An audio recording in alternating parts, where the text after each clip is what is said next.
हमारे पे एक टाइगुन गाड़ी आई है जो कि 1,20,000 किलोमीटर चल चुकी है। तो कंपनी कहती है, रिकमेंड करती है कि 1,20,000 में टाइमिंग किट चेंज होगी। तो क्या है, गाड़ी एक 1,15,000 में ही आ चुकी है हमारे पास, क्योंकि कस्टमर नहीं चाहते कि करेक्ट टाइम पे हो, तो उनने 5,000 किलोमीटर पहले ही करा दी टाइमिंग किट रिप्लेस। तो आपको दिखाता हूँ किससे से टाइमिंग चेन रिप्लेस होती है। तो सबसे पहले हम ये कंट्रोल के तीनों बोल्ट खोल लेते हैं, जिससे क्या है, ये एक्सल की रोड जो है उस ऑयल वाले बोल्ट को खोलने में दिक्कत करती है जो क्रैंक को लॉक करती है। इस बोल्ट को हमने खोल लिया है। इसी की जगह सेम एक बड़ा बोल्ट लगा दिया चूड़ी वाला, जो कि इसी तरह का होता है। तो ये क्या कहते हैं, इसी तरह का होता है बिल्कुल, और थोड़ा लंबा होता है, जो कि क्रैंक के रॉड को लॉक करता है यहाँ पे। और उसके बाद फिर हम इसकी टाइमिंग को खोलते हैं। हम जो है मैन पुली को घुमा रहे हैं, जिससे कि इसके जो ऊपर एक कैम शाफ्ट हैं, ये घूम के दोनों बिंदुओं के बीच में एक बिंदु आना चाहिए, या एक बिंदु के बीच में दूसरा गैप आना चाहिए। इस तरह से घुमा के चेक करते रहेंगे, 2-3 राउंड मारते हैं, जिससे कि जो पिस्टन हमारा टॉप पे आ जाए। इसका पहला पिस्टन टॉप पे होना ज़रूरी है, जो इसके जस्ट बगल में है पिस्टन। तो ये टॉप पे होना बहुत ज़रूरी है। अगर ये टॉप पे नहीं होगा तो आपकी टाइमिंग आउट हो जाएगी। तो इसलिए हम इसे घुमाते रहेंगे जब तक कि आए ना। हम इस पुली को घुमाते हैं, जो कि क्रैंक पुली होती है। इस पुली को घुमाने का कारण होता है, इसमें जो एक लकीर होती है गरारी में, वो लकीर सीधे ऊपर होनी चाहिए। और उसको घुमाते ही हमें ये टूल को यूज करना चाहिए। स्पेशल टूल होता है ये, जो कि क्रैंक को लॉक करता है पीछे से। और जहाँ पे लॉक हो जाएगा तो समझ लो वहाँ पे बिंदु जस्ट ऊपर होना चाहिए इस गरारी का। और गरारी की बिल्कुल जो लकीर है, एक निशान दे रखा है, वो ऊपर को होना चाहिए, जिससे पिस्टन टॉप में हो जाएगा आपका। अगर टॉप जो कि कवर ऊपर लगा होता है, तो इस तरह से हमें ये बेल्ट दिख जाती है, टाइमिंग बेल्ट। उसके बाद जो है, ये हम वैक्यूम पंप को खोल देते हैं, साइड कर लेते हैं इसको, जो कि इस साइड में लगा होता है। इसके बाद ये माउंट खोलेंगे, जो इंजन माउंट है। इंजन जो है, हमने गेज को ज़रा नाप लिया, जो टॉप पे रहता है फर्स्ट। और इस तरह से ये टाइमिंग लॉक कर दी है टूल के द्वारा। आना है, इसमें नोटिस करने वाली चीज़ है, इसके अंदर एक रबड़ है। वो रबड़ क्या है, कभी by chance engine oil leak भी हो कहीं से भी, तो ये रबड़ की सील के द्वारा यहाँ से ना निकले। एक पॉइंट तो ये है, और दूसरा ये रबड़ जो है टाइट कर लेता है स्क्रू को, दोनों काम करता है।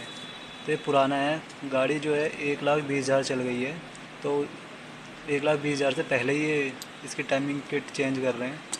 और ये है ट्रांसलर बेरिंग, जो कि एडजस्टिंग करता है बेल्ट को टाइट करने में। इस तरह से इसको रनिंग करते हैं। ये जो तीर दिखा रखा तो इस साइड को टाइट होगा ये। तो ये चीज़ होता है। और जो ये कट है, ये कट है जो उसके फ्रेम में फिट होगा, जो इंजन के उसमें पार्ट में। इस कट को बिल्कुल यूँ लगा के और टाइट कर देते हैं। पुरानी बेल्ट क्या है, इसमें इसकी एक तो ग्रिप हल्की हल्की ख़त्म हो गई है 1,20,000 चलने पे। और दूसरी बात, इसमें जो है दबाने पे इसमें क्या है, एक ग्रिप आ जा रही है, कट के निशान, वो आपको शो नहीं कर पाएगा। तो ये टाइम से ही करा लिया कस्टमर, जो कि 1,20 पे कराते हैं, तो ये 1,15 पे ही चेंज कर दिए।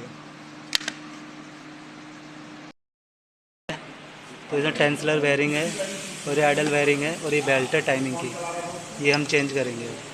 तो पुराना वाला भी आपको दिखाता हूँ। हो चुका है, इधर का एक बोल्ट रह गया है। इसमें जो 3 बोल्ट थे वो लगा दिए हैं। और एक चीज़ आपको नोटिस करने वाली चीज़ थी कि यहाँ पे जो फर्स्ट पिस्टन होता है वो हमेशा टॉप पे होना चाहिए, जिससे नीचे वाले जो क्रैंक है, क्रैंक का जो है इस तरह से फिट करते हैं। तो बिल्कुल फिट हो चुका है, इसमें बोल्ट लगा के हम टाइट मारेंगे। एक बोल्ट यहाँ पे है, दूसरा बोल्ट यहाँ पे है, तीसरा बोल्ट ये है बोल्ट, और नीचे से बोल्ट है।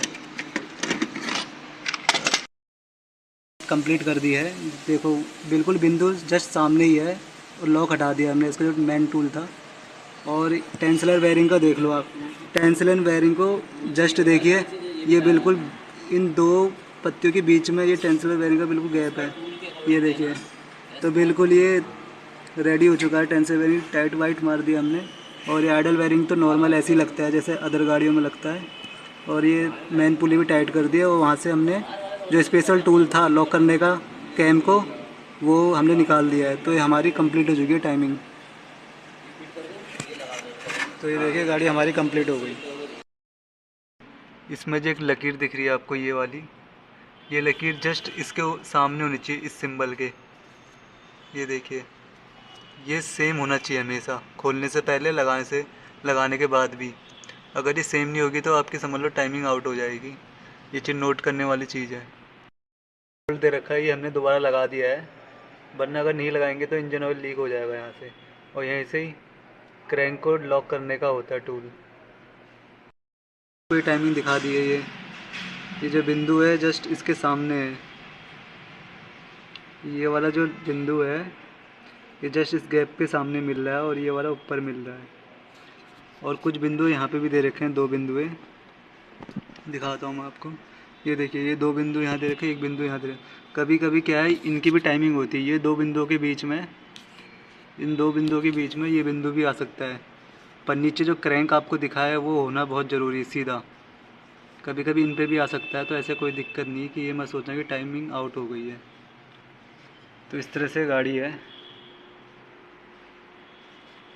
अगर ये आपने आउट कर दिया, ऊपर की टाइमिंग लॉक नहीं किया यहाँ पे, तो क्या कहते हैं, फिर यहाँ से आपको बहुत समस्याएं आ जाएंगी।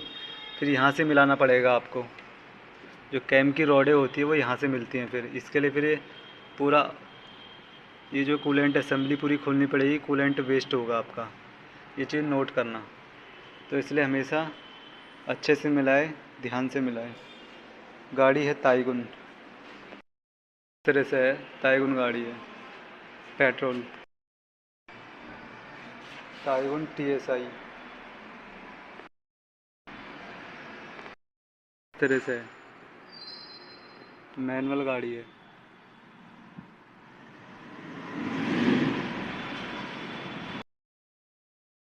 गाड़ी कंप्लीट हो चुकी है पूरी, तो आपको स्टार्ट करके दिखाते हैं, और जो भी प्रॉब्लम होगी वो आपके फेस टू फेस सामने दिख जाएगी। टाइमिंग ओके है नहीं है। और ऐसे मेरे वीडियो को देखते रहें और लाइक सब्सक्राइब ज़रूर करें। और ऐसा कोई साउंड नहीं है जिससे कि इसकी टाइमिंग आउट हुई हो। टाइमिंग हमारी बिल्कुल सही है, और नेचुरल आवाज़ जैसी गाड़ी में होती है। और ये देखिए, ये हमारा बोल्ट टाइट है, कोई लीकेज नहीं है। तो ऐसा ही होता है, टाइमिंग अच्छी होने पे गाड़ी एक सेल्फ में स्टार्ट हो जाती है। अगर टाइमिंग आउट होती तो लेट स्टार्ट होती और मिसिंग भी करती।